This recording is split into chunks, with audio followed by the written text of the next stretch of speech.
Out go the lights. Everybody take a seat. Hoorah.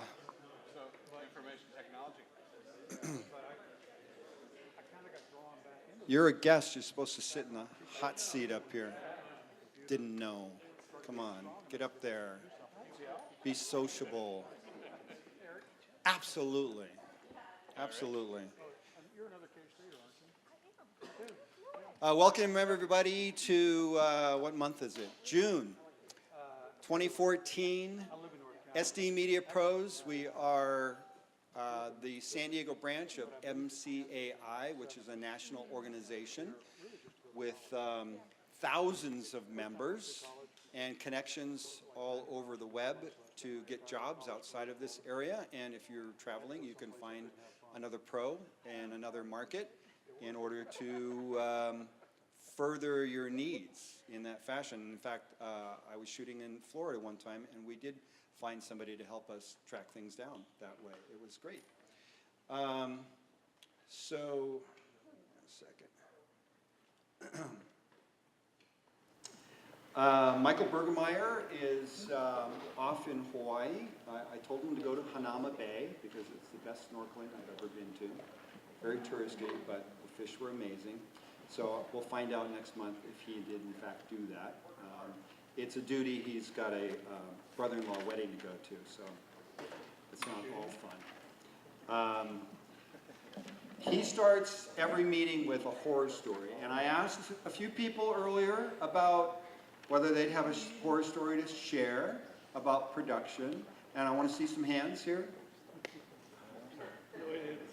You're presenting. You don't have a horror story. Somebody else, come on, somebody in the audience here. Everything in our lives are perfect.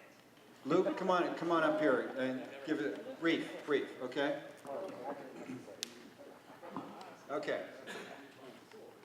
Okay, I'm not much of a speaker, so kind of bear with me here. I talk a lot. Are you kidding me? I know, but I'm not a speaker.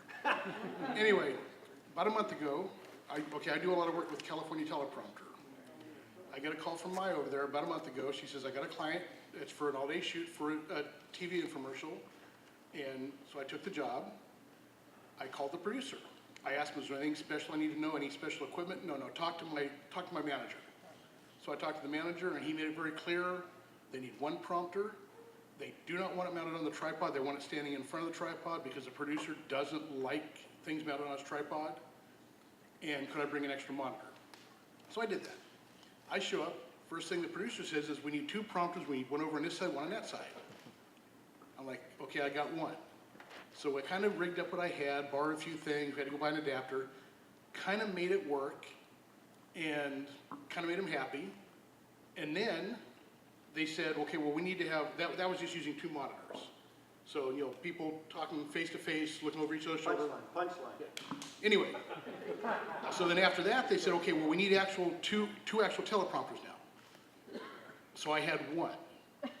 So what happens is through the teleprompter, the text is reversed so it shows up properly in front of the lens. The other monitor is now backwards. So we dig out a mirror. Now I got one of the grips holding a mirror so that they can read in the mirror to see that. It's working, it's not what they want, but it's working. Like I told the guy, I said, this is what we got, this is the best I can do. Made it work. After that, he says, well, we need to do these action shots, we need to be able to move the camera. So, okay, for those that don't know. You want a prompter for that too? Yeah, so for those of you that don't know, when you have a prompter mounted on the stand in front of the camera, they don't move together. So, but we made it work. At the end of the day, after a 10-hour day of this, I talked to the guy, I said, I apologize for not having what we needed.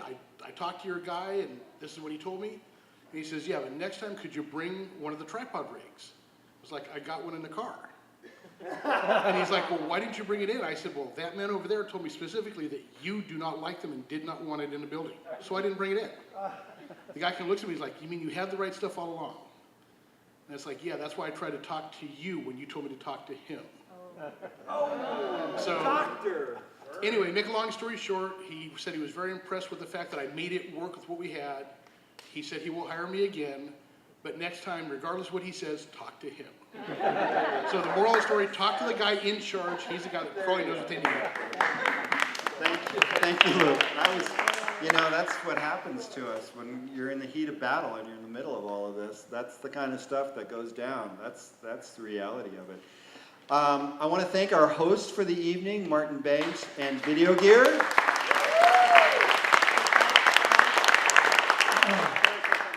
Okay. Okay, so we usually start with a production horror story.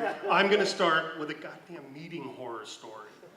This meeting was supposed to take place at another place. Give the mic, guy. And Saturday I got an email that it wasn't going to happen at that place. And this gentleman over here, Martin Banks, stepped in and allowed us to use this facility. So please, thank him.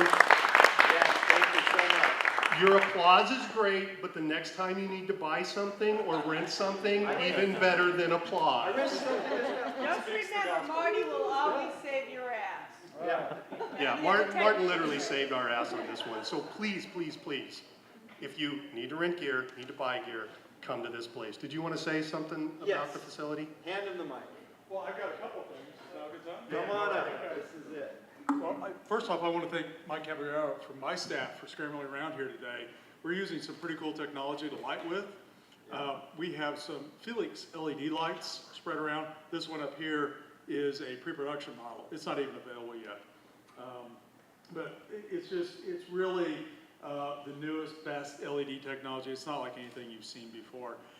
We also have some plasma lights in various places, and they are just incredible. It's still technology that's being developed, but gosh, wow, it's when they work right, they work great. So aside from that, a little pet project we've been working on here is a new website, sandiegocrew.com. And this is a website made for us here in San Diego. The idea is that when folks are coming from out of town and they're looking for crew here in San Diego, since there's no film commission, right? We need to fill in the blanks. We got to fill in the blanks. So most folks, when they go to look at the site and want to sign up, if they're not on the inside, they go here to get listed, and they pony up $5 a month, $50 a year. Not a lot of money, right? Okay. But since you guys are here and you're on the inside, you just need to send me an email, and I will send you a link to a hidden page that allows for a free sign-up. Ooh, that's the big deal. I'm doing it this way to keep the riffraff out. Because you're here tonight and you're part of this organization, I know you're not the riffraff. But I do want to keep out the folks that are just calling, yeah, I think this week I'll be a video producer and an editor and a writer and an actor. So. What's your email? Martin at video-gear.com. And if we just do a wild search for everything, hey, look, right at the top. So this morning we had 69 listings, and we've had this up for 2 weeks now. So if you're feeling like you want to help support the site, you can go ahead and sign up and pay the fee. I wouldn't argue. But whichever way you want to do it, I'm not a Mac guy, so I'm not real proficient with this. Yeah. I'm not a Mac guy. Sorry. So that's what I got. Thank you for coming tonight. Enjoy the meeting. Thank you, Mark. All right, very good. Test. Okay. So, thank you very much, Martin. Now then, Michael also does tips and tricks, so I thought I should do some tips and tricks also. So I have a tip, and this one is kind of interesting. And I learned this from a guy we hired years ago, and it was the only good remaining thing that came from him. Was that a horror story? That was a horror year. This is called Brands of the World. And if you need vector artwork on any brand whatsoever, somebody give me a name of something. Walmart. Nike, okay. Oops. Nike. Did I spell it right? Okay, so here's some of the weird things that come up. Did I spell it right? Let's do Ford.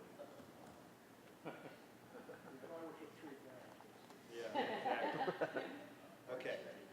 All right, I actually use this. I actually use this for an ad I did. I believe obviously I migrated there. That's vector artwork. You go in there and you download it. Now you can put it into Photoshop and do whatever you want to it, and it's pristine. Pay for it? Free. Completely free. Completely free. Okay, think of me when you use it, because you will use it often. Okay. Then, now, many may know about this, okay, but this was kind of a revelation for me. So here's a full resolution photograph that was taken at our last meeting, and I'm in Photoshop. If you hit Save, Option, Command S, it does what's called Save for the Web. And I learned this, I took a little class, took a little continuing education class on web design, and I learned this trick there. It's crunching it, because it's 51, see down here? 5148, that's a big file. That's too big for Final Cut Pro 7. That'll choke it, all right? And you can do fit into view. So here they are, all right? We don't use it anymore, Tom. Pardon me? That's why we don't use Final Cut Pro 7. Exactly, yeah, I'm still in pains of agony with that, and I do have another question for everybody. So if you're doing a graphic, okay, so if you get a graphic that actually has an alpha channel associated, or you build something in Photoshop, you can save it out as a ping 24. It's perfect. It's perfect. You don't have to worry about putting a TIFF or making an alpha channel or any of that stuff. It's perfect. And Final Cut and anybody else is going to like that. So on this, because it's a picture, you change to JPEG. And here, so it's a maximum quality. So already 51 megabytes down to 8 megabytes. Okay? So if you're saving it for the web, I'll just kind of keep looking at what's going to go on. You can see I'm changing the size there, and it's down to a meg there. Then if you want to change the size of it, just make it physically smaller. Boom, there you go, percent, 50%, now 25. So now that's still a very large file. You could still pan and scan on that if you wanted to. And it's a manageable size. So save it out, boom, boom, boom. It wants to know where to save. And so I found that I just make there's my little thing. This is what I did for the photos that are posted on the web right now. Boom, saved it out. Boom, done. So that was cool. Yeah, it was. Shift, Option, Command, S. Yeah.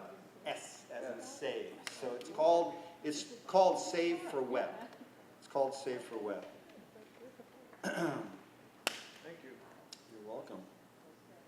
Okay, one more thing. Now then, I kind of discovered this because I do deal with images quite a lot. And I'll go back to the same place right here that I was just at. And you see these right up here? If you're a Mac person, I don't know if everybody's aware of this, but you can put programs in there that'll launch. One click. Okay? One click. You knew that, didn't you? So it's not magic. Okay. Then, so what you do is, so like here, I prepped this up. So here's calendar, right? You hold down Command, you drag over here, boom, there it is. So now, boom. So Command drag any program, and then it will appear in any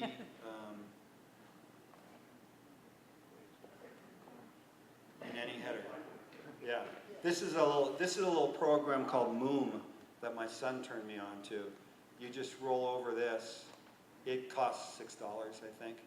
And you just roll over it, and then you can change the shape of, you just do that, and it does that kind of stuff.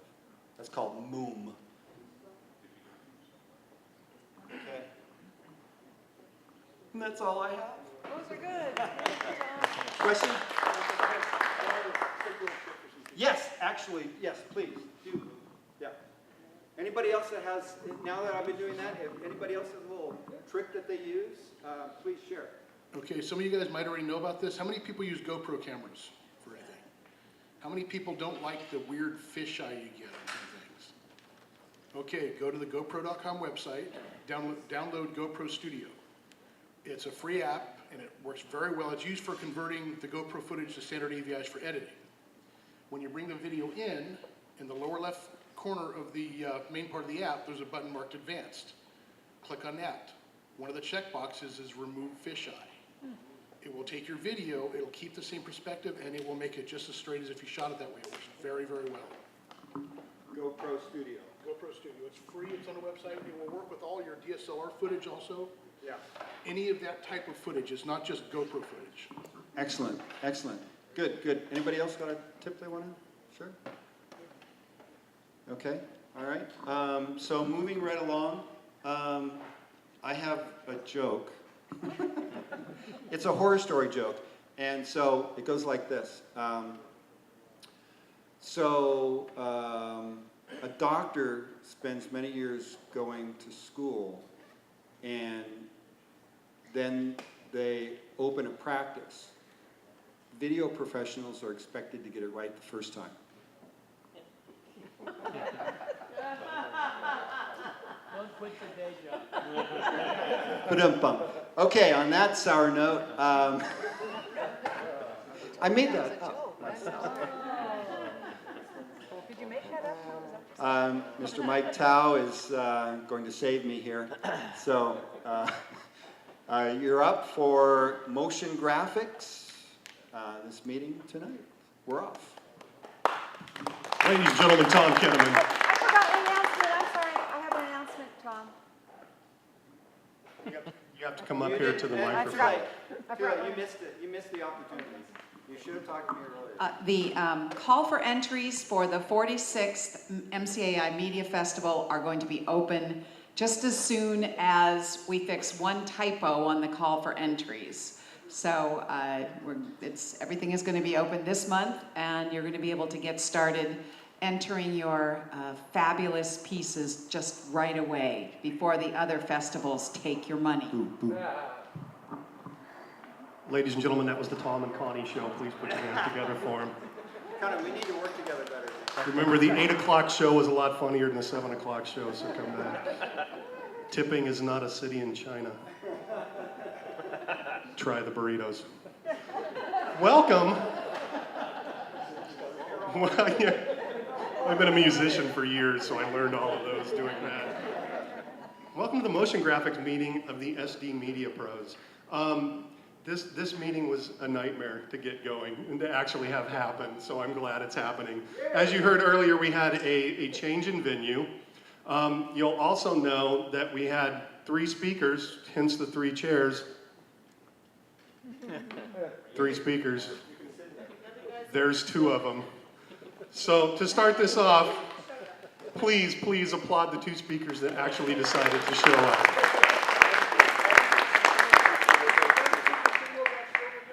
What's that? No, he shouldn't be, because there was confirmation. Anyways, to my right, to your left is Ian Thorpe. Ian Thorpe is founder of Sidecar Productions, a production company focused on post-production and motion graphics. Ian started Sidecar in 2005 after graduating from UC San Diego with degrees in electrical engineering and film, because he's an overachiever. Nicely done, Ian. In addition to creating motion graphics for corporate videos, websites, and movies, Ian recently directed his own feature film, Eternity, the Movie, and of course, he also did the graphics for it. Please put your hands together for Ian Thorpe.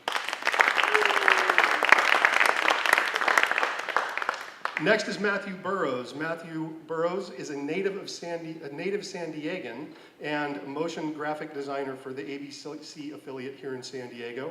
He also works on various freelance projects. His tools of choice are the Adobe Suite, the other A, and Final Cut Pro, using them extensively day to day to create custom graphics for ABC's award-winning investigative team and news station. He's been an avid After Effects artist for over 9 years. That's avid, After Effects artist.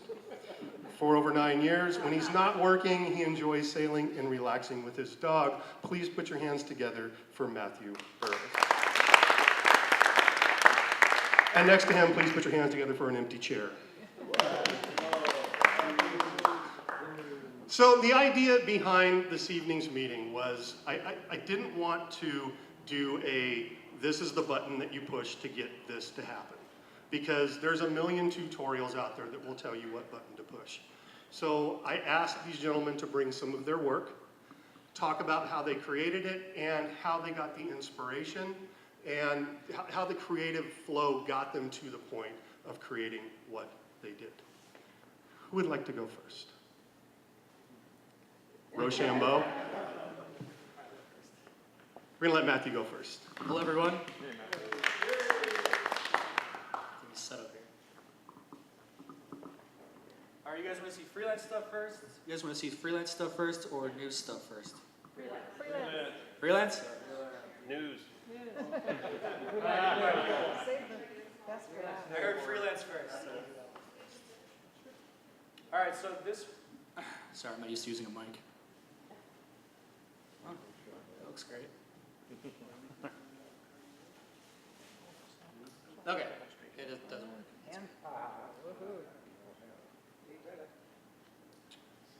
Go back to that.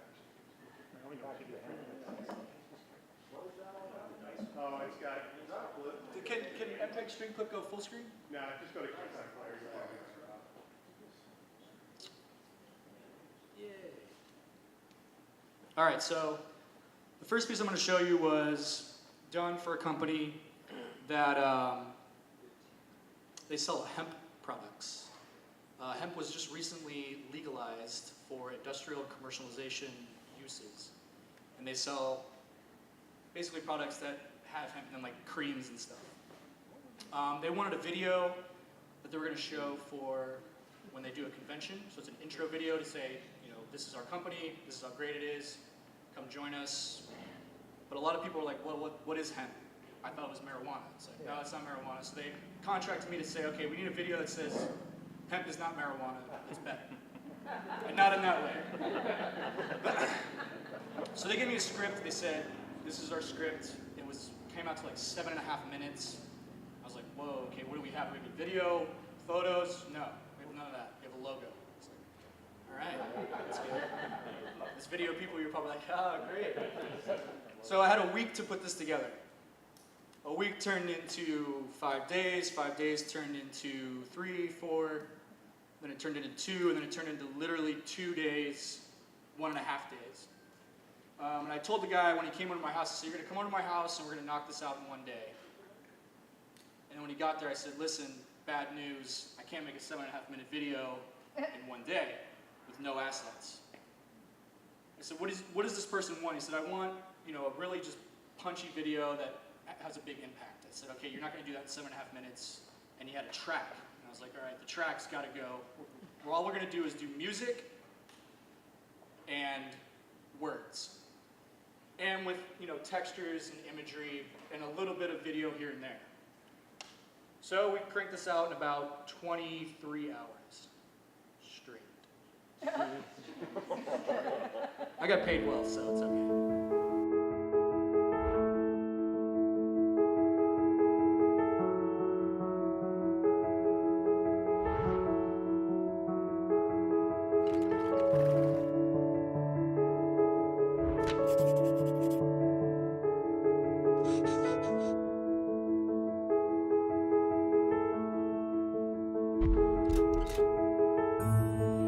American hemp must meet the needs of our Army and Navy as well as of our industries. Marijuana, the burning weed with its roots in hell.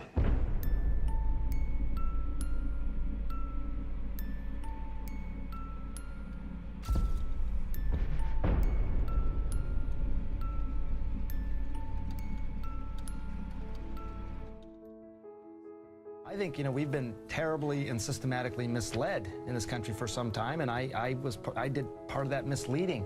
I think it's irresponsible of the medical community not to offer this as an alternative.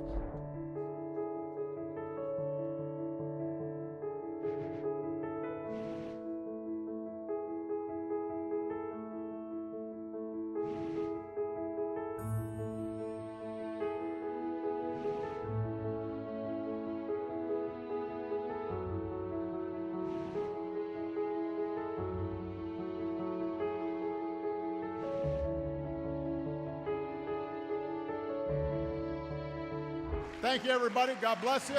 I'm now going to sign this farm bill.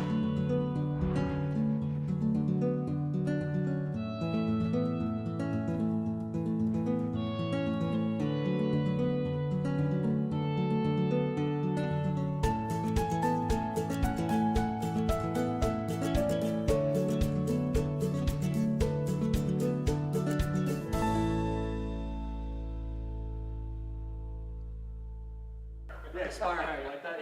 The client came up with that one. So this was a very, I'll get to one second. Last thing I was going to say was this was a very unique situation because when the person came to my house, I was like, look, we can't do a 7.5-minute video.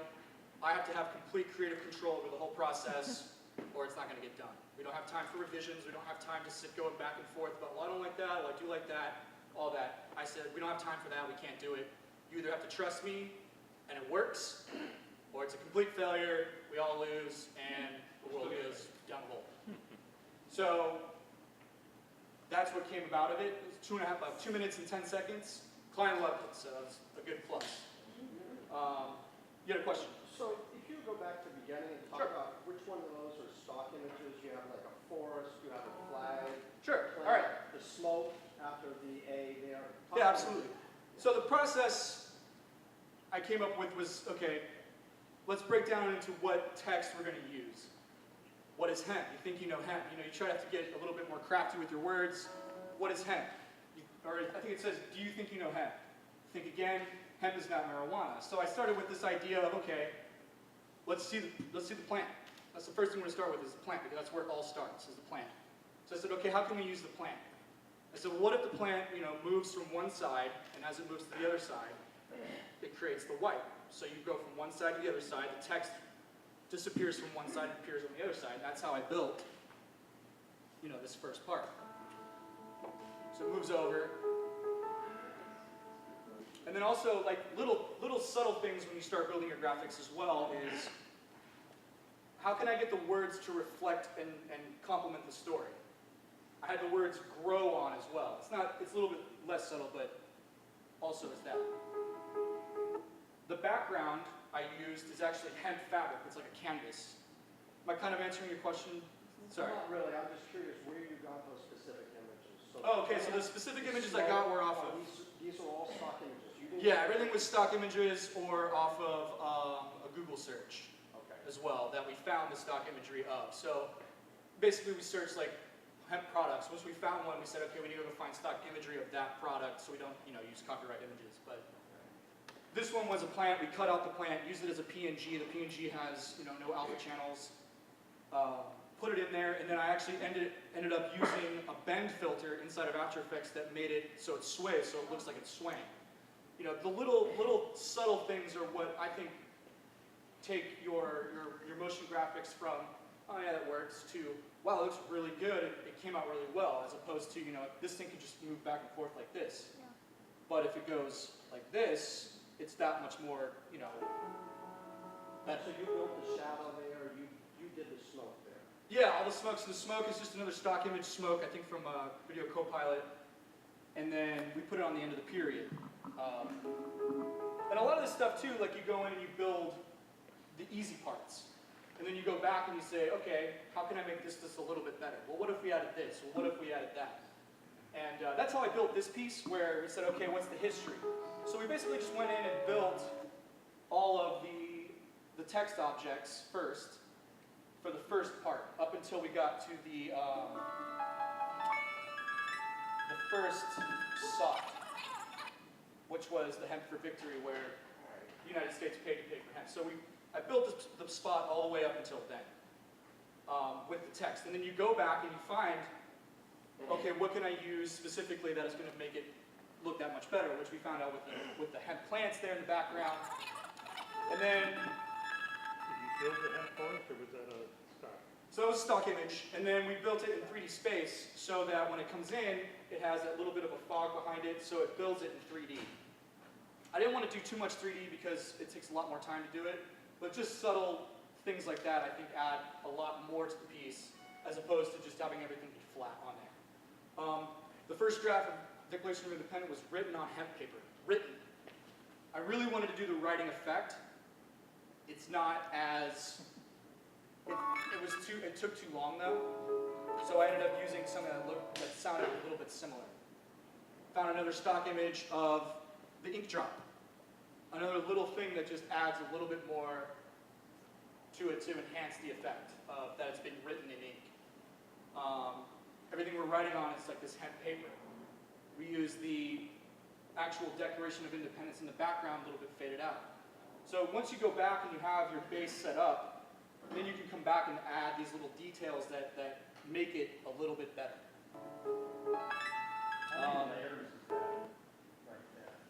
I actually had a picture on my phone too of how many layers it was. I think it came out to be about 100, 102 layers, something like that.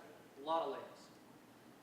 Do you build the entire thing in After Effects, or do you just using a lot of pre-comps, or do you sort of build it have like edit points essentially when you'll build them and then then finish it like in Final Cut 3 or something like that? In this one specifically, I didn't use a lot of pre-comps because it was actually a simple setup where I didn't really need to pre-comp a lot of stuff. And also when you pre-comp stuff, if you ever want to change the transition between two things, then you have to go back into each pre-comp and adjust them and then go back into the main comp and then retime it. So this one, the timing was everything, like had time to the music and the sound effects and everything. So I ended up using everything just on one long main comp.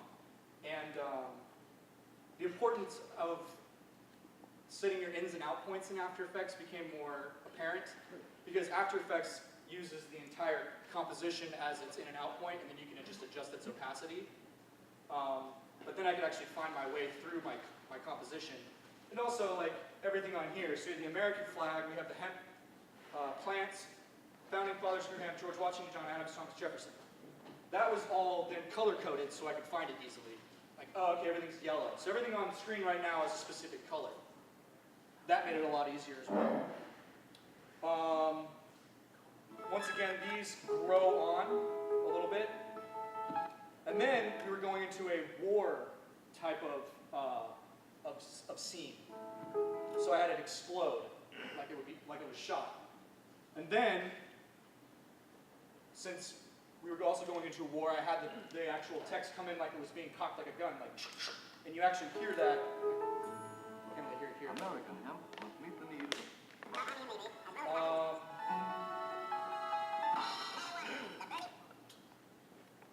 This one I wanted it to be, one of the client I was working for, he said, you know, that was really jarring. And I said, good. Like, that's what you want. You want people to be hit in the face. I want that to be a really loud noise and just really weird, where you just see it and you're like, wow, that's crazy. What is that? You know, this was a reefer madness produced in 1936. It had great audio. And we got it for free because it's on Creative Commons, like just in I think it's the National Public Library or whatever it is. So we didn't have to pay for any of the Creative Commons license on it. And it also went to a lot darker tone. Everything's a lot darker, a lot greener. So we changed tones immediately. You have a question? One of the things I find frustrating about After Effects versus a traditional video editing program is having to spend so much time rendering, even just to play audio. What do you find, what do you use in your workflow to speed up that rendering? Faster computer. I know what you mean. All of your subtle effects that you want to put on afterwards, such as drop shadows, lighting effects, extra layers, extra bits of texture that you want to do, you can hide them. So once I got down, like I wanted to use, I can't really see, I can see it better here. Anyways, this is like a faded out green plant mixed over the hemp fabric, which then has the video superimposed over all of it, which then has the video superimposed, or I'm just framed here. Well, I don't need all that to show at the same time. I know I'm going to have it in my final render, but I don't need it when I'm working. So you just hide a lot of the layers you don't need to see, and that speeds up stuff as well a lot faster. Audio-wise, audio isn't the greatest in After Effects. I always try to get my track down first. That way, especially in After Effects when you're dealing with keyframes, if you change the audio in the beginning, I have to go through and retime everything back to back time. So I always try to tell my clients, like, hey, audio changes are a big deal. We need to hammer this down now. Like, you can't change it afterwards, otherwise you start running into a lot of overages when it comes to animating things. Can I throw something in real quick, Lane? If you just want to audio preview, it's the period key on your numeric keypad. Hit that, and it will just give you audio. It won't play the video. And what I normally do is I'll highlight the audio track, play the audio, and set markers on it at timing points of where I know I want things to come in. And that's so, you're right, that's a solution, but it really is a poor way of doing it. That's why a lot of people just make a movie and bring it into an editing program. I do that as well. Did you do that? Yeah, a lot of this I mixed my own audio beforehand, and I also mix my audio in Premiere. Like a lot of the sound effects I use, I actually mix the audio in Premiere because it's so much quicker. You do a final mix in Premiere then? Yeah, usually. Especially with music and sound effects, because I can really adjust the decibels in there. I'm not a big fan of really loud sound effects. I prefer the subtler sound effects and have the music for the driver. Yeah, I usually do the audio all as one thing. I try to get everything put in, like songs I'll use separate, but sound effects I'll just do it afterwards and try to remember what sound effects I wanted where. So in the beginning one, we had everything that kind of came from behind screen and came on, and it is all centered. So I said, okay, I can't keep that same flow of movement for the next segment. So from this segment, we actually went sideways. And I said, okay, how can I move things sideways? And I actually had these smoke pieces that actually did a really good job of transitioning between one element to the next element to the next element. And in motion graphics, to me, the biggest thing is transitions. If you can find a very elegant transition to go from one thing to the other, that makes your piece pop way more than anything that you could build composition-wise. Lots of people have good composition, but being able to have clever transitions, to me, is the key to being a good motion graphics artist. I feel like I'm going on and on. Yeah, no. Is it your turn now? No. Keep going? Okay. Quick question for you, Matthew. Yeah. On the text, I noticed that you have certain words that are bolded, certain words that aren't. Is that just for artistic styling, for how it visually looks, or are you trying to emphasize certain words over others? Yeah, both, actually. So, I think I used a collection of 3 different fonts here. Except for the one where the hemp was cultivated by civilization. I wanted that to be like its own thing with like a stone font or whatever it was. But yeah, it was a conscious decision between me and the client that said, okay, I say client, he was more the producer. The client was just like, yeah, do whatever you want. But yeah, we were like, okay, I want to emphasize the word hemp. And anytime I see the word hemp in the piece, usually it's bolded. Everything else is just the regular font style. I made sure I had fonts that were able to use with a bold, a regular, an italic, a light, an ultra bold, extra bold, semi-bold. That way, if I wanted to emphasize the difference in what I wanted people to pay attention to, I could use those different font variations to maximize the efficiency of saying, here, look here, this is the important thing in this sentence. Another thing too is, font layout is important. I want you to read left to right. Do I want you to read right to left? What's the most important thing inside of what I'm saying? And as we'll see later in the piece, I started using color as well. So I found the colors of the logo of the person, and I said, okay, I want to use his colors to emphasize specific parts of specific sentences, because we started using a lot of text. And once you get a lot of text, people are like, okay, are we done yet? I'm tired of reading. Illegal, red. really see it here, but this is bright red on my screen.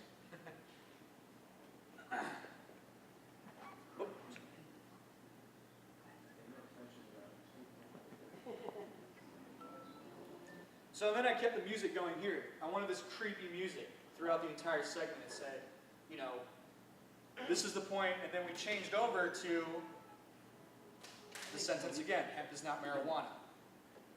And to emphasize that, this is the darker green, this is the brighter, more deep, saturated green.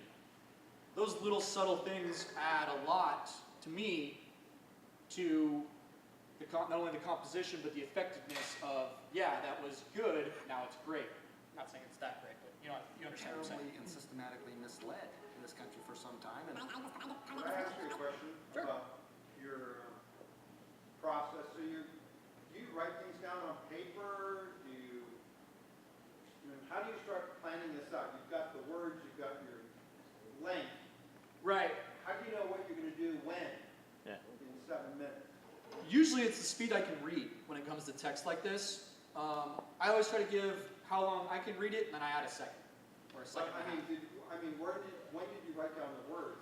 Well, we had about a 7.5 minute VO that they actually tracked. And I said, you're going to put people to sleep if you put this in front of them. No one's going to watch this. So I said, but the information is relevant. We need the information. So we took the information. I said, all right, rule number 1, cut, simplify. Cut, simplify. Okay. Do we need to know this? If you don't need to know it, cut it. You know, is this important to what we're trying to tell you? You did build a rundown script.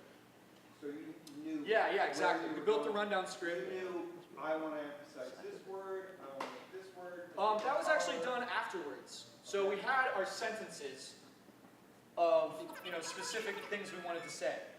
Hemp is making a comeback in America. I want to say that. All right, well, every time I see the word hemp, I make it bold. I also make it a specific green color. America, red, white, and blue. Let's make it red, white, and blue. Everything else is irrelevant, so we just make it the lower font style with the lighter font face. What is the background on that? So the background here is somebody holding hemp seeds in their hand, like this. It's hard to see. Yeah, on my screen it's a little bit more pronounced, but yeah, so that's, and then now we change into a different segment, so this new segment we're going to have a different background.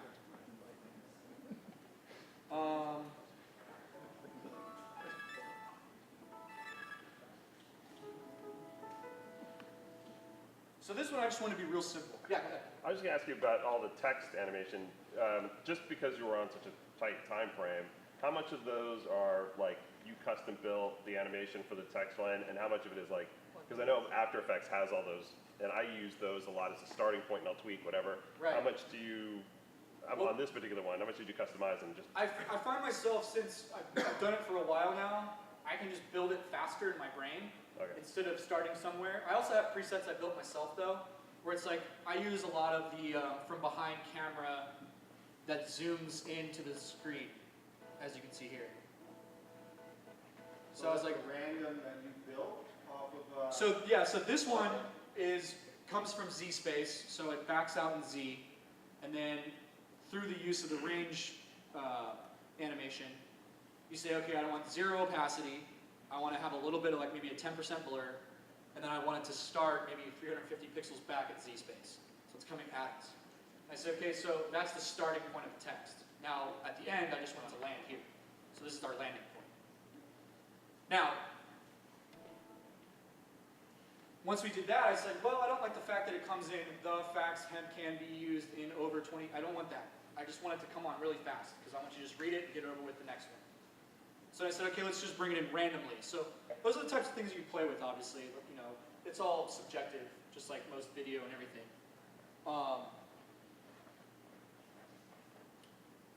Yeah. So that, and then once I get that look down, I said, okay, now I can just use this for the entire segment. So, you know, we do the facts, here are the facts. You know, and then this one I emphasize the numbers. So the numbers are bolded, 171 million, 25,000 products. Whatever the previous one was, 500 million imports. We're only skipping the surface. Just to make sure we have time to see everything that you brought, is there any other questions on this piece? And if not, let's move on to the next one. Let's just watch the end of this. Is there any build up here? Yeah, I mean, basically, this is President Obama signing the Farm Bill, which then allowed universities and specific industries to be able to grow hemp. And that's where this starts out. This Farm Bill. So I'm going to sign this Farm Bill. So now I started using a more modern font because now we're into the modern age of the company's modern and we're pushing for this. This is where I started using his colors as well for his logo. I actually took the logo out because I didn't want to use it. Aspire higher. So it comes from a lower angle, comes up, and lands because it's higher. So it's moving up in direction. Simple things like that, to me, are what drive better motion graphics. It's like a bomb in here. What filter do you use on this fire? No filter, but the text animation itself has a very high ease in. So when it lands, it's not just like this, it slowly lands. And you can adjust that within the text parameters. Let's see. So working in the news station we did a big piece on, did you want to go next? Or should I keep going? Yeah, just let me finish you out and then we'll bring you in. All right. So working for the news station, we did a couple of spots. Wow, that's really dark. So anyone want to make that brighter?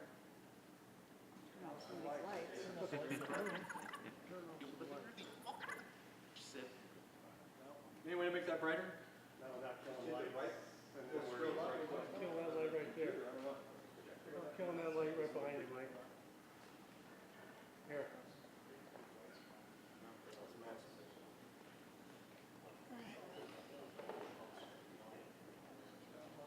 Turn the lights on. Kill the light when you overhead. So this piece I had a lot longer to work on. It's a couple weeks. So I actually went into Cinema 4D and built a room. Cinema 4D is a 3D program where you can make 3D models and animate 3D stuff. So for this one, I actually used a desk and 2 walls. In news, I'm sure as most of you guys know, we need it now. We need it yesterday. We need it 4 hours ago. This one I had a little bit more time though, so it's good. Once again, it's kind of hard to see.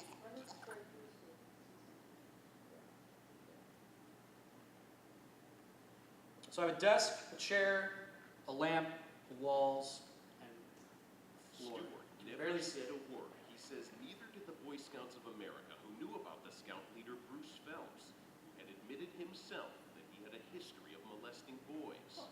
Yeah. So this story was about the Boy Scouts were hiding sexual predators within their ranks and not reporting them to the police.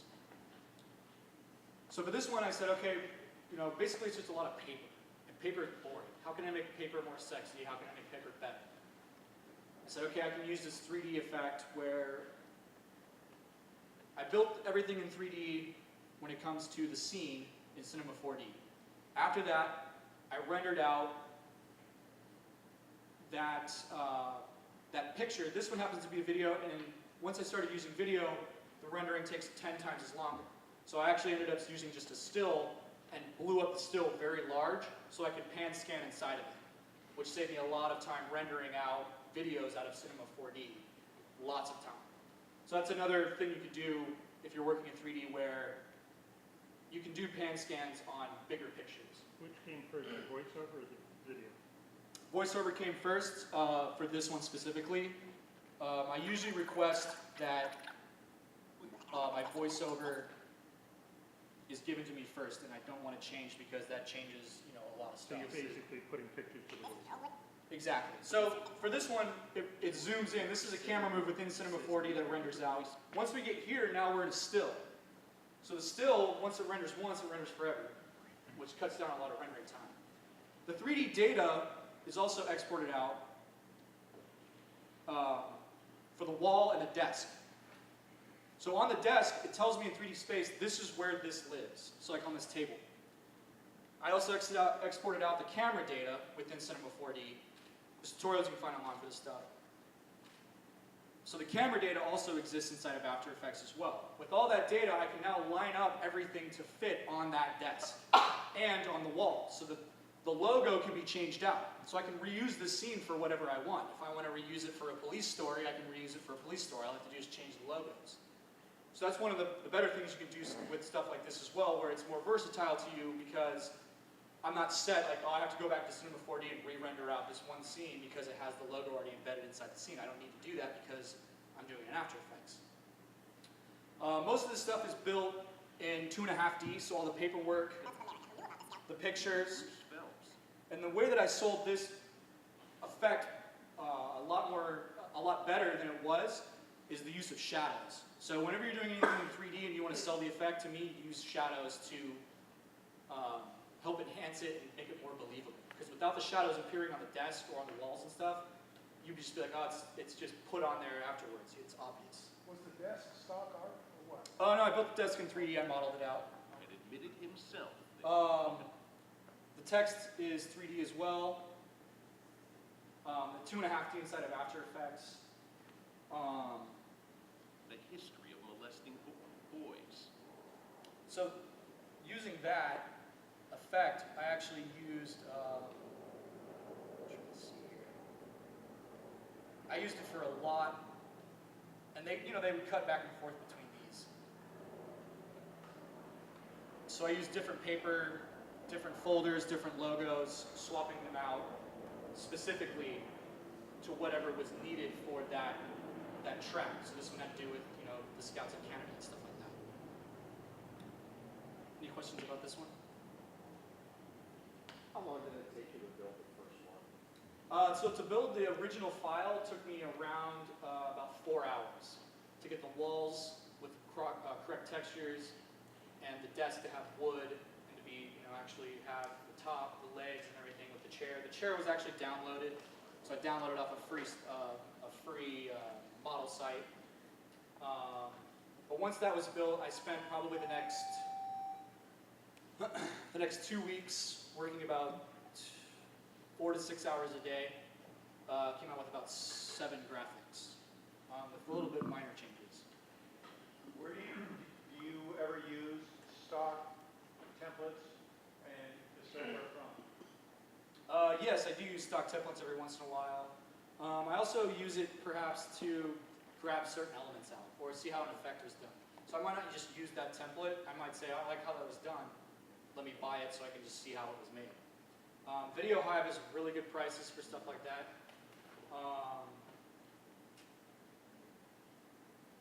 Actually, I don't use that many templates, really. But Video Hive is probably number 1 just because it's cheap. So how do you come up with the concept on this? I mean, for instance, let's say I'm the station guy and I say, we have a story on the Boy Scouts and molestation and we need a graphic for it, go. Where do you come up with the inspiration to create that graphic? So I asked him, I said, okay, what's this about? And like the HEP one I said earlier, what's it about? What are we trying to do? The point we're trying to get across. He says, okay, it's the Boy Scouts. It's talking about, some pretty graphic stuff. I said, okay, so you're not going to do light and airy. Nothing's going to be bouncy. Nothing's going to have, a cartoony feel to it. You don't want to project any of that. Everything needs to be serious and, have this idea of just exact, where nothing is flowy or anything. I guess I'm trying to use the right verbs here, but so I said, okay, so it needs to be grungy, dark, and what specific textures are we going to use? Well, we don't have that much because, it's just Boy Scouts.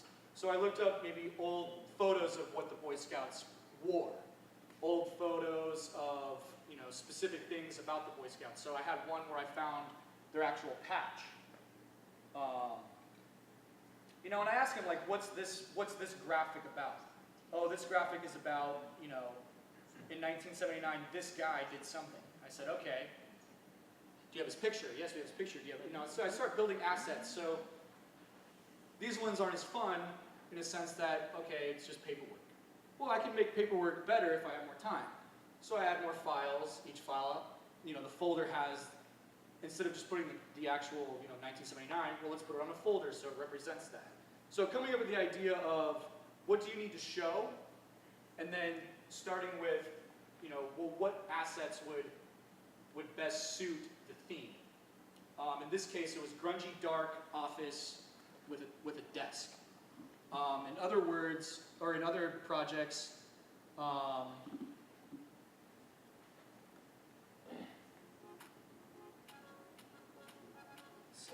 this one was death row. So I said, how do we put all the people on death row in a montage of a room where they're going into the death row? They're going into the death row place where they would put them to death, which was also grungy and dark. Nurse Alice, this was a logo I did for a lady who does health tips. I said, okay, what about hospital room floor? She wanted it nice and airy and light. Everything's kind of bouncy and fun. So for inspiration for your ideas, where do you find that inspiration? Is it just going out on the web and looking for stuff? Is it like, yeah, I'm like constantly looking at material, constantly. Looking at new things, following different artists, different blogs, different studios, seeing what's fresh, what's new. Always looking at new stuff, always. Do you have a background in art? Not really. Most of my stuff is a little bit in tech, and the art stuff came along with it.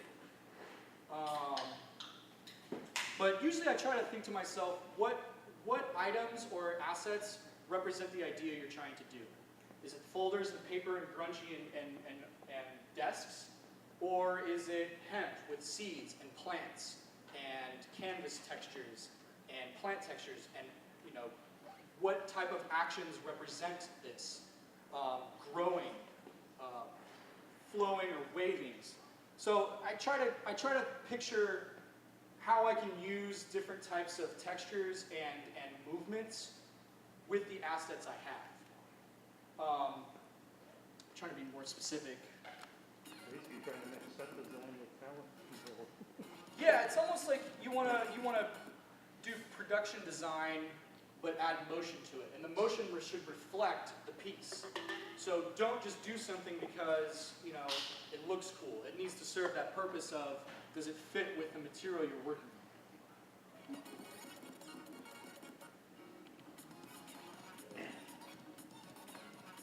Do you ever get a chance to work with producers that come to you with a lot of this, sketched out and? Not really. I've gotten trained better to know what they want beforehand. So when they come up to me, it's like, okay, we have a piece that's going to be involved with this. And I tell them, I said, even if you don't know the specifics, come to me beforehand because I can start looking for assets if I know what your story's about. If your story's about planes, I can start looking at pictures of cockpits and plane wings and logos and skies with clouds.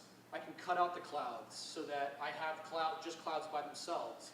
So thinking of assets that are particular to the subject you're doing it on, I find is the best way to start, and then the inspiration comes from there.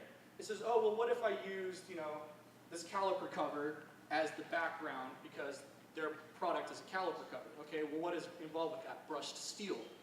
Brushed steel comes along with sparks and, fire and lasers and stuff like that. I want things to crash on the ground.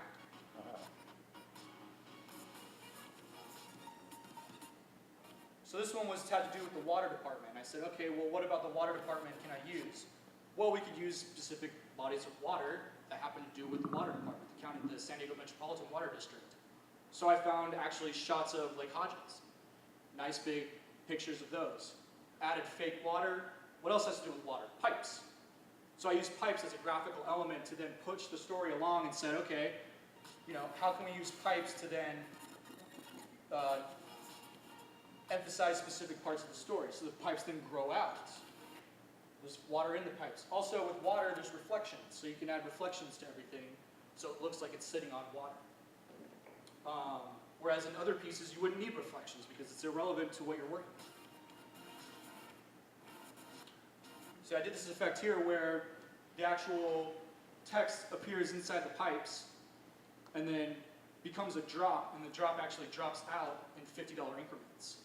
So you're thinking about ways that you can portray information using text or assets. How can you use the assets you're given to show it in a creative way? And the more assets I collect, the more ideas I start having, like how can I use this? How can I use that? How can I use this? How can I use that? So once I had the pipes, I said, okay, how can I use the pipes? I can have water going through them. I can have water spraying out of them. I can have it drip out of it. And what do the drips represent? Wasting money down the drain. Stuff like that.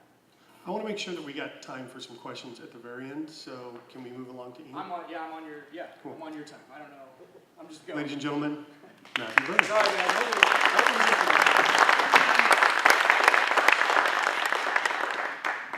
It's all you, Ian. Okay. All right. So I brought a couple different things I'll show you. The first one I want to talk about is a feature film that was shot here a few years ago called The Yard Sale, and we ended up doing the intro title sequence for the film, as well as the production companies who made it. We did their motion graphic for their production company. They're called Little Boys Dreams, and this was their first movie, and they shot it in Vista, and they are two Mexican guys who grew up poor, and that was very much a part of their personas and what they wanted to kind of convey, and the movie was about similar things. So I'll play it first, and then we can talk about it. So it's going to lead with the production company's motion graphic, and then right into the movie's intro.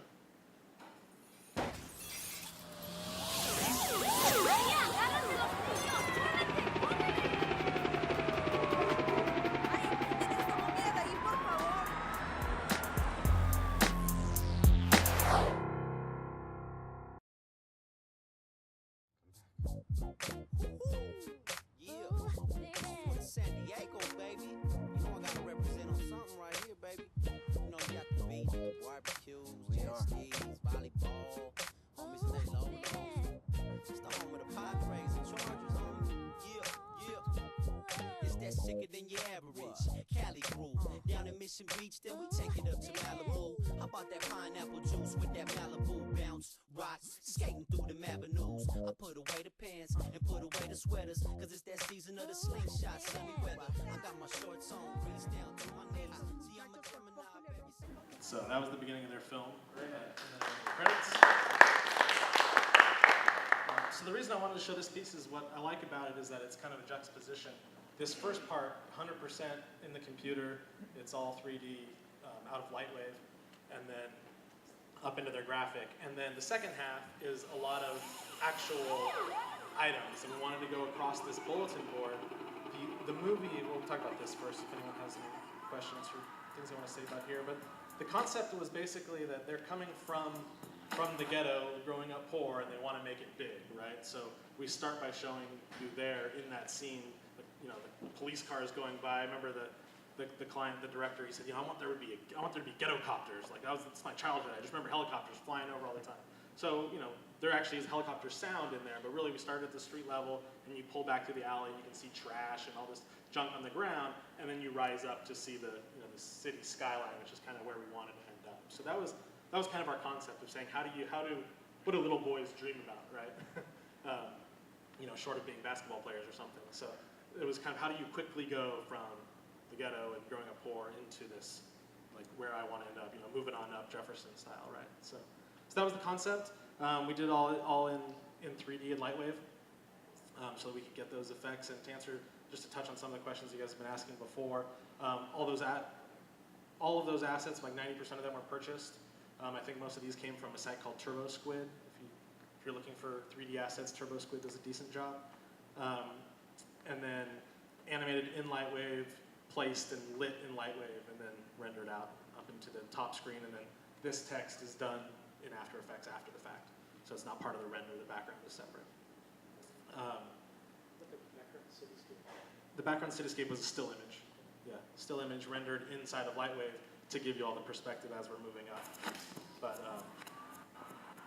all that's in Lightwave, so you can see it as it comes up. But everything else, you know, we modified a lot of the textures.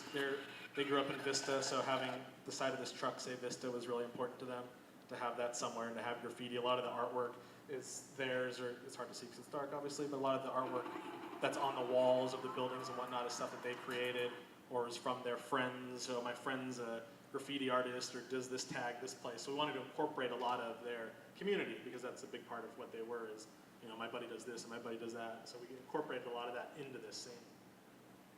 And so that's their production company.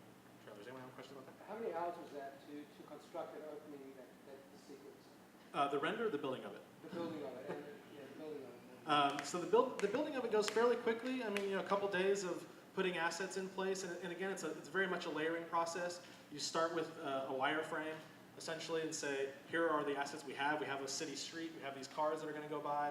We storyboarded a lot of it hand-drawn storyboards, and then we did an animatic through the wireframe of like, here's what our camera move is gonna kind of do, and it does this, and then after that, then it's just a matter of layering. So we got it roughly down, now we put the real buildings in, now we put them in texture.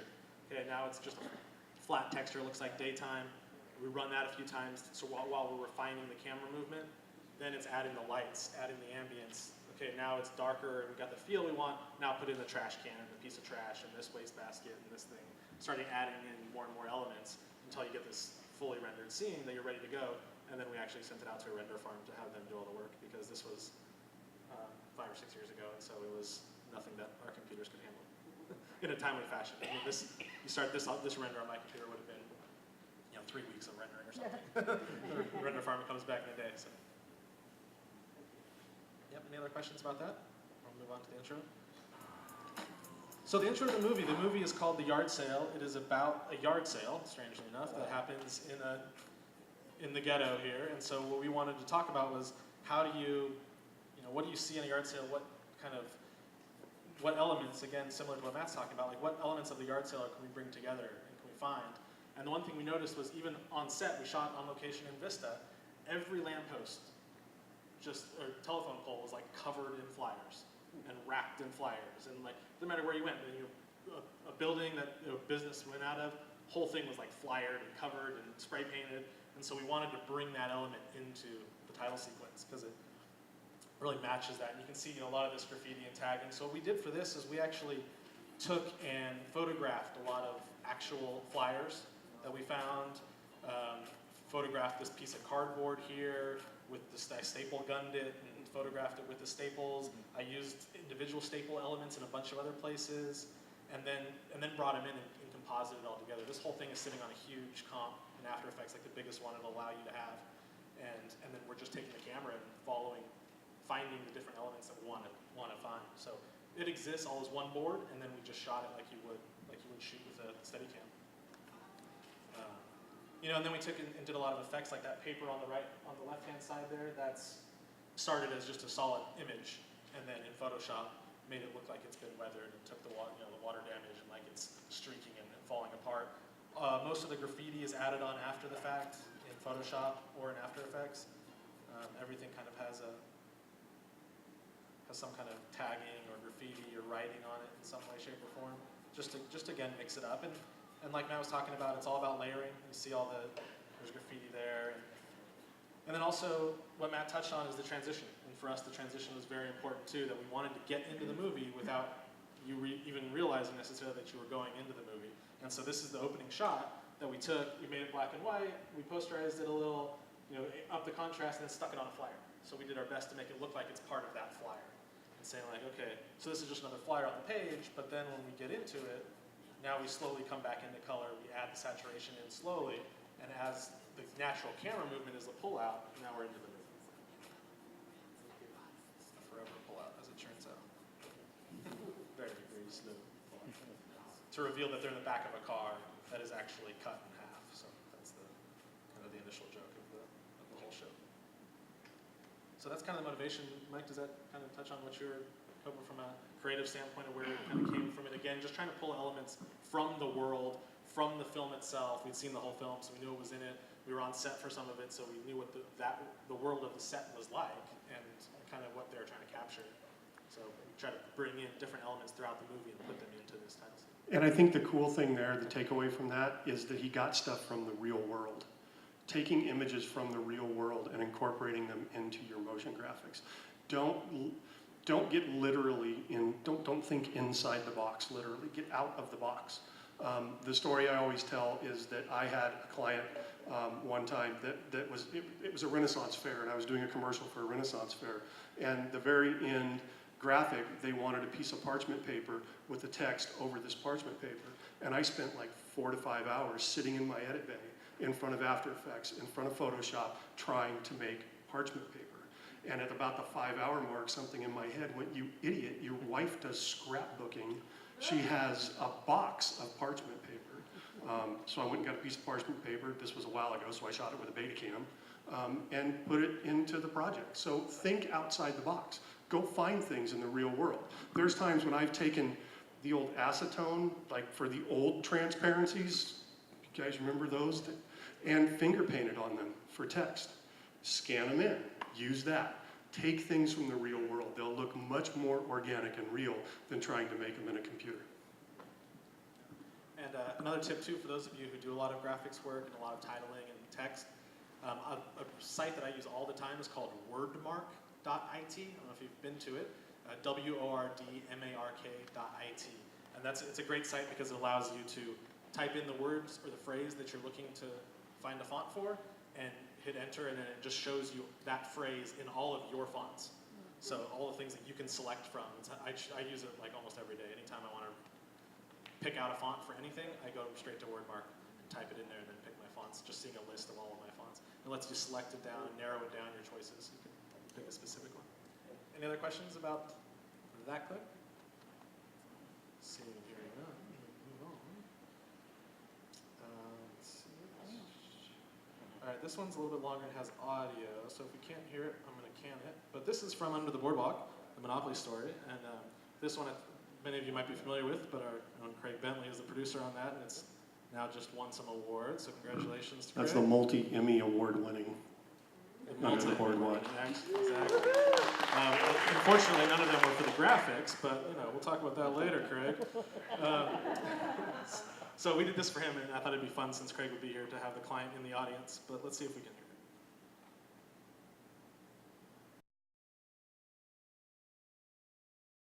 it. Most people think of Charles Darrow as the inventor of Monopoly in Philadelphia during the Great Depression. An unemployed plumbing repairman, Darrow licensed the game to Parker Brothers in 1935. But the genesis of Monopoly actually dates back more than 30 years earlier.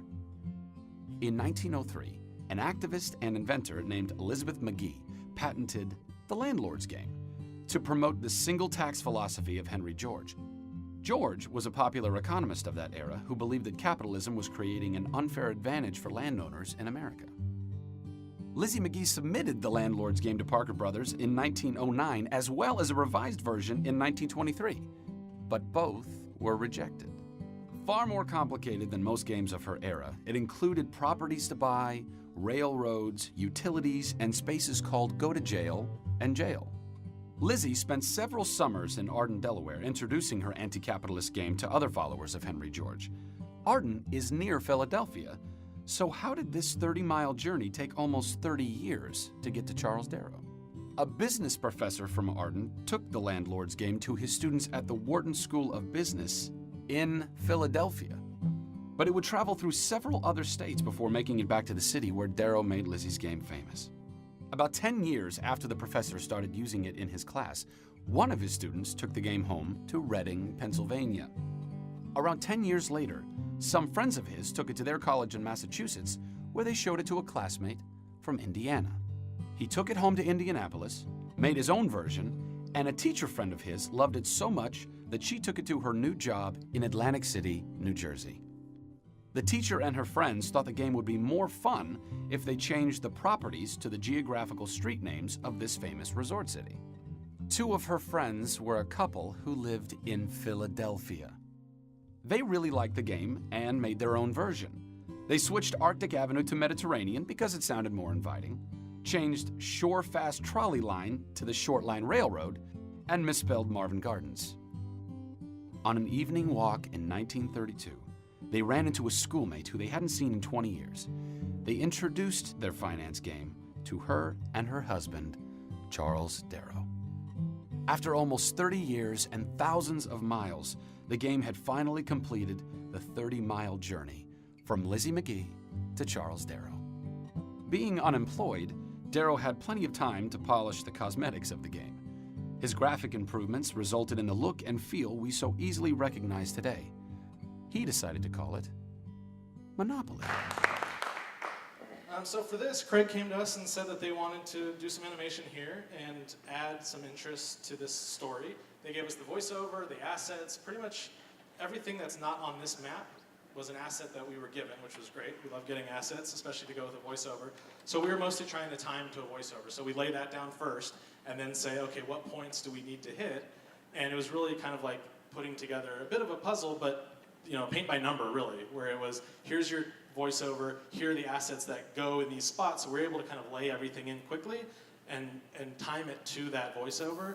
And then anywhere that we didn't have assets, we used motion to help fill the gaps. So either sliding the images around or going to this map scene. So we created the map, and one of the things that Craig emphasized and that they wanted to make sure we had was that we showed this visually of how far it had to go to make the short trip, which is instrumental in the voiceover. So we designed and devised this method of using the map, of building a map and having the car from Monopoly drive to each location, because well, that would be fun to use. And so we used the signposts from Monopoly. Those are assets that Craig's team was given by Hasbro or whoever owns it now.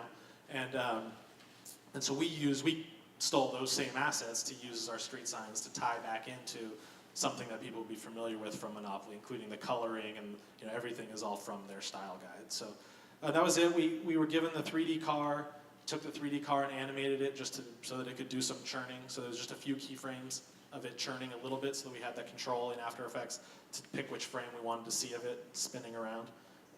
And then added light to give the shadows and then the camera movements to pull back and reveal where we were going. And then used the camera a lot in this. The important thing was to hide transitions and whatnot behind the camera. So we didn't want to have to drive the car from here over to the next location and you have to see like, well, how did it get around the sign? And did it like throw it in reverse and then like left-hand turn and like swing around? Like nobody wants to deal with that. So we did a lot of using the camera as we pull up and over to now hide what that car was doing underneath, to kind of get around that, not having to spend the time to make that part look good. And instead we go straight to here, and then the car comes in and joins us. From Indiana. He took it home to Indianapolis, made his own version, and then of course we had the assets of how the game changed over time, so we wanted to make sure we introduced those at each location that we had an asset for. We would bring it in so you could see what the board looked like at that point in time. And then just tried to, as best we could, illustrate the voiceover.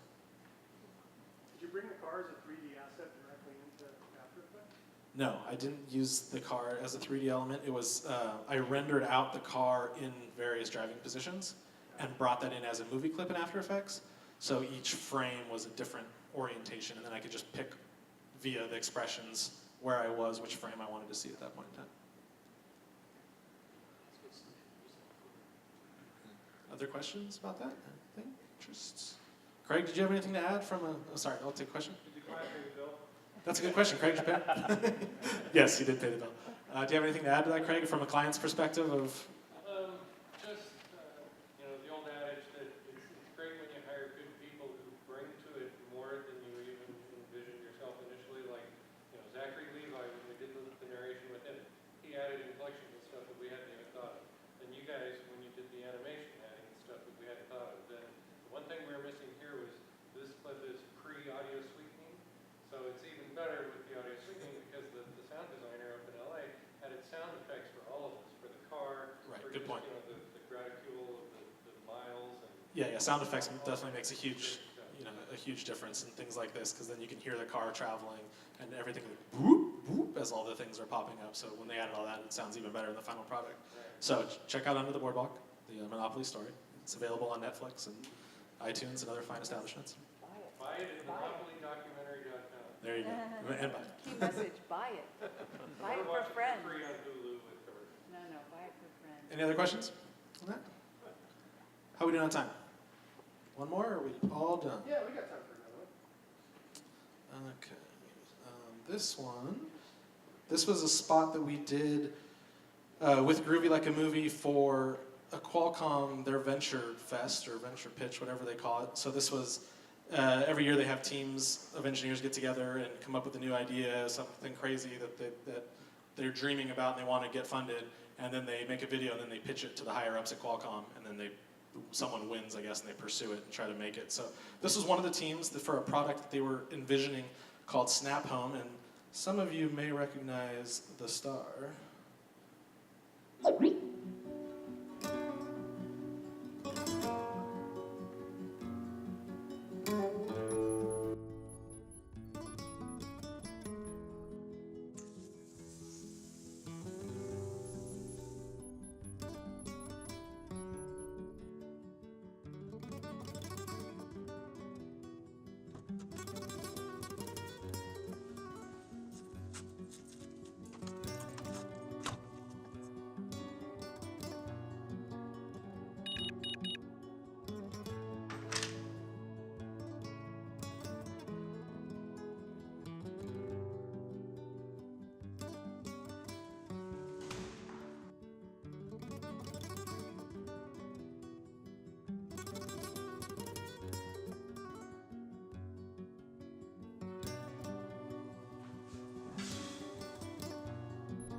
say thanks, Bono? Yeah. Oh.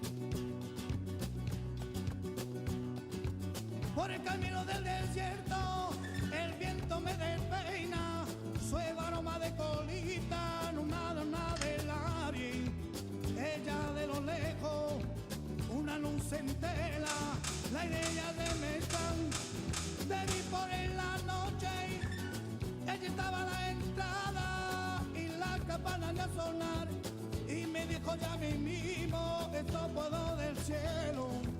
Ella enciende una vela y nuestra de camino. Soy vos el corredor y yo te dije diciendo welcome to the Hotel California. Such a lovely place. Such a lovely place. So that was done in about 40 hours or so, where we had to turn that around, including the shooting of it and the graphics and everything, about 48 hours total of a shoot time. So on a quick budget, a quick turnaround, the whole goal was to try to, how do you show people what our fake product does and what we want it to do, especially when you're talking with the engineers who have all these great ideas about what their product does and how you should convey that. So that was kind of the challenge of the whole thing, was how do we show this? And so the concept we came up with, you saw, is the overlays. Like, well, let's just call everything out, make it feel like it's part of the space so that you can get the idea that, hey, this is happening all on an automated basis, and then identify it by brand and what operation it's performing. And so that was our concept going in. When we shot it, of course, we had all the graphics in mind, so I was there to make sure that we were framing things in the right place to leave room for graphics and whatnot, which is a huge, important aspect of all of this, because the one thing that I find is the hardest is to deal with other people's footage. So if I can be there when it's happening, that helps, but not always, and still you're left with terrible footage that you're trying to do something with. And if in a case like this, it just wouldn't have worked if they didn't leave us room to bring a call-out box somewhere. So it was really important to be there in person for that, to help try to achieve what they were looking for. And then, of course, we just wanted it to feel like it was in the space, so we did a lot of perspectiving and corner pinning to try to match angles of walls and things like that. We put the opacity on things so that you could see through them and see what was happening behind it. And then the other thing that was important to them as the engineers was that they always wanted to have this status running of what was happening. So we had to come up with some way of showing, with text and kind of visually, like, what's going on at each moment. That was really, really important to them for reasons that were not clear to us. But so we kind of came up with this idea of like, well, maybe this thing lives in a physical space. Maybe there actually is some kind of control unit that you would have. So we found a picture frame on set and decided that that would be the outline of our control unit, and then we just superimposed on top of it, and we just comped on top of that to be the control unit. And then the idea was, okay, this control unit then, from that, we'll break it out so that you can always have this little status thing in the bottom right. And so that was kind of the concept we ran with, and they liked it, of course, so they could see everything that was happening. And it was a somewhat, everything else was getting these call-outs that were pulling out from the device, so we felt that we could pull out from that device into the corner and use it as a technique to kind of justify why we have this silly thing in the bottom right the whole time. Nice work on the subtleties, the blur of that coming in. Yeah, so for me too, it's the detail. The devil's always in the details and all the little things. And like even when I play it at this speed, I can see all the problems with it. And so, but a lot of that stuff. You did a really good job selling. I mean, that whole rack focus, because everything in that picture frame is graphics, right? Yeah. You got a rack focus going on there, and it wraps on the graphics. Right. So then that's just it, is trying to match all those little things later. And so we rough all this stuff in, and as fast as I can get it in there and rough it, it's in there. Okay, it's timed right. Now I corner pin it so that it matches the plane right. Okay, now it's matched plane. Now what else is going on? We got a rack focus going on, so now we'll match the rack, or we'll match the camera movement. Whatever happens to be going on in that shot is each step, it gets progressively more elaborate and more detail gets added in each spot. Even the graphic itself, it has a little background thing going on, but that got added later, last minute, just to show that there was something else happening on this screen other than just a black screen, just to make it more interesting and to give some visual. And then of course the sound effects help. You know, these random beeping in the background makes you think something fancy is happening, right? And the best part about it is it's done absolutely right. Nobody knows you ever did anything. Right. Yep. And we tend to do, I do a lot of kind of screen replacement. Lately I've been doing a lot of iPhone screen replacements and things like that. And again, the whole key is to not indicate that you were there or that there is a graphic going on. You're trying to make it look as practical as possible, which again, depending on the footage that comes in, is easier said than done. But for me, it's always about layering. It's starting with the timing. It's putting the timing in. It's getting the rough asset in place and then just building one step after the other, adding another little thing, adding a shadow, putting a blend mode on it, decreasing the opacity. And that's where I spend a lot of my time. And you know, just tweaking, little tweaks here and there, adding another filter. And subtlety, you know, things that, I mean, I probably added 30 layers on top of that one thing, and you know, you can see 3 of them, but they're there, and they're subtle, and I think that they play somewhere subconsciously throughout the whole piece that they'll, you know, you can see them. Your mind recognizes. What's that? The frame is practical. The frame is practical. So the frame we use so that we'd have a sense of the perspective and what that plane would be. So what you're seeing on the outside, the silver part is practical. That's a picture frame. So we're about coming to the end of this. We got to start wrapping it up. But a couple of just quick questions, just a couple rapid fire questions for you two guys. Assets. Where do you find assets out in the world? I use pond5.com for like 90% of my stuff. They have sound effects, they have music, they have After Effects projects that I've used before. I mean, anything that I want to get, that I know I'm going to need stock, first place I go is Pond5. I also use Graphic River a lot in those places. Yeah, I see Graphic River. Anything in the Envato marketplace. A lot of music I use from Envato too because it's a lot cheaper. I noticed like the Pond5 has a lot of good stuff as well.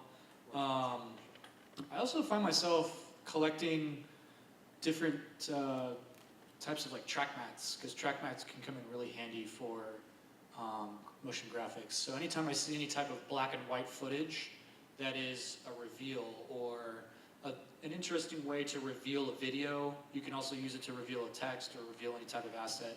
I start collecting those as well. Do you also find yourself just taking pictures of stuff? Yeah. Like, oh, that's nice. I'll just take a picture of this exit sign. I might need an exit sign someday. Definitely have a collection of textures and things. I mean, textures are easy to find online certainly now.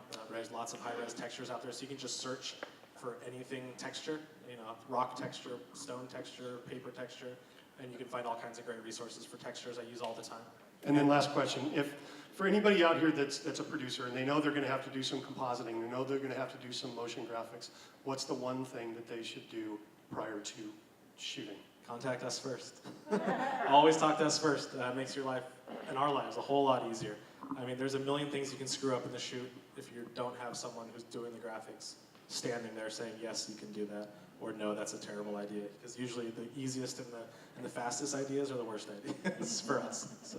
I would say specifically with this piece is a very good example of you need to bring on the graphics guy before you start going out and shooting stuff. It's very important, which I'm sure you guys have all run into that stuff like that where, you know, you shoot something and then you give it to the graphics guy and the guy goes, yeah, I don't know what you want me to do here because you blocked it off here wrong or such and such. And a lot of people, the default position I find with a lot of producers is that they feel like if I can put a green screen on it, then everything's going to be fine. It has a piece of green on it, there's even a black and white tracking position, we're all good. That's usually like the worst thing you can do. And in a lot of cases, the green makes it worse and harder for me to track and to deal with, especially if it's on like a phone or something that's a digital screen. Just leave me the digital screen. Can you repeat some of those favorite websites? Pond5.com. Yeah, POND, the number 5.com. Graphic River, and there's a whole host of sites involved with Graphic River. And wordmark.it was the one I talked about. And then Brands of the World. I use Pond5 quite a bit too. It's usually the cheapest place to start from. Sometimes you can't find what you want and you have to move on to other places. I also use iStock Photo from time to time and Shutterstock. I did want to say that I did get a text from David Hughes while we were having this meeting, and his son is a BMX racer, had an accident, so they were at the hospital with his son. His son's fine. Should also say that we lost the other meeting space because the owner there apparently had some health issues and had to go into the hospital. So the lesson learned here is if I call you for a meeting, say no.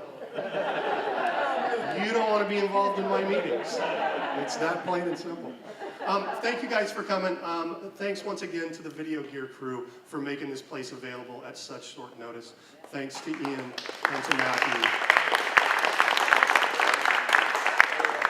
And thanks to you guys for coming. Two more things. Just some business. We do have some raffle prizes also. Mary Ann has an announcement about our September meeting, so everybody can kind of put this in their thinking cap. So come on up and say hello, Mary Ann, so everybody knows what's coming up. And then Jeff is going to talk about our summer social. Thank you. Philip, are you listening? I'm looking for a venue for our September meeting. It's for stage effects, special effects, and stunts. Yay, it's going to be good. I have the speaker already confirmed and the stunt people confirmed, but I do need a venue, Philip. And it needs to be big, and it's possible there might be some effects, but I can't say for sure. Pending permits. Okay, so anybody that knows another meeting venue, because part of our chapter charter, if you will, is to move from different places, so we all have, it is on occasion a struggle to find locations. And then Jeff, talk about our summer social. Hopefully we will not have any pyrotechnics at our summer social. We are going to be visiting the newest pizza port in Bressie Ranch on August 27th, right? Do I have the right date? Yeah, August 27th. Bressie Ranch is right off of Palomar Airport Road. Pizza Port's very easy to get to. It's about a block off the road there. Just come on out, have fun. We're gonna have beer, good pizza. I want to say some of the best beer in San Diego, but you can go just about anywhere and say some of the best beer in San Diego. Please sign up, come out, and we'll have a good time. And bring a designated driver if you have too much to drink. Jeff, stay up here with me. We've got some giveaways. Who provided these again? Who? Eric. All right, Eric, you come up and help me out then. Here we go. Everybody get it. So, everybody find their ticket. We got some cool t-shirts. Sorry, they're only larges, so if you That's all right. You know, your girlfriend can sleep in them. All of us men that have girlfriends. Don't pick anything yet. Okay, where are the tickets? Yeah. Don't need it. So we got that one. Where are the tickets? Augie? We're working on it. Mark? These are compliments to the San Diego Premiere Pro User Group meeting the third Thursday of every month. If you need more information, come see me. Yep. Premiere Pro. Is that where we're all going? Oh, I had a question. I'm totally in transition on Final Cut 7 to Premiere Pro, and I have a question. Maybe Eric could answer it if no one else can. Can you drag an effect? Is there a keystroke command so you can drag just a transition effect from the beginning of a clip to another clip? Is there a way to drag it, or do you have to go all the way up, cut, paste? Okay, so if you want to add, say, a blur effect to a clip, just find the blur effect in your effects bin. Right. Have the clip highlighted, okay, down on your timeline, and then just double-click the effect, and it'll add it to that clip. Okay, so I built all these cool things on this one clip, and I just want everything that's on that clip all cut and paste. Okay, but what about transitions? You know, in Final Cut 7, it's so easy. You drag a transition over here, drag it over here. You know, I got my 5-frame fade up, my 10-frame fade up. Copy and paste, so just select that transition. Select it, copy, and then go to the, just copy and paste. You cannot drag, because that was probably a copyrighted thing, and we're still waiting for the, here we go. Here we go, pull one out, my man, pull one out. Here we go. Are there favorite effects in Premiere? You can create like a preset or favorites. Yeah, you can create a custom folder for all that. a custom bin for favorite effects. Yeah, pretty sure you get it. I have made a couple that do a couple things at one time. So you actually, so that's kind of cool. You can do a compound custom effect that'll crop and key at the same time, kind of a thing, which I do a lot. All right, so our number is 696308. 308. Here you go. Come up and grab your wonderful Adobe t-shirt. Thank you. Very good. Okay, next. Are we gonna save some of them? Save some. Okay, never mind. There's only we have 3 more. 3 more. Come on. Draw 3 2. It's not nearly as fun. Okay, just the last 4 numbers. Okay, 6352. 6352, last 4 numbers. Hey. There's the man right there. I just actually met Alan for the first time here tonight, even though he says, I've been here for like the last 4 meetings, man. Next. 6317. 6317. 6317. 317? Please do not be error. That's me. All right, there we go. Here you go, Phil. Proof. Thank you very much. Excellent, well done. Next. And last one, right? 6314. There we go, Ray, who's also a great graphic artist. Yeah. Thank you, everyone. That's it for the night. I hope everybody had a good time, and we'll see you next week. It's a lighting seminar. Next month, lighting seminar. Next month, lighting seminar. Okay? Cheers.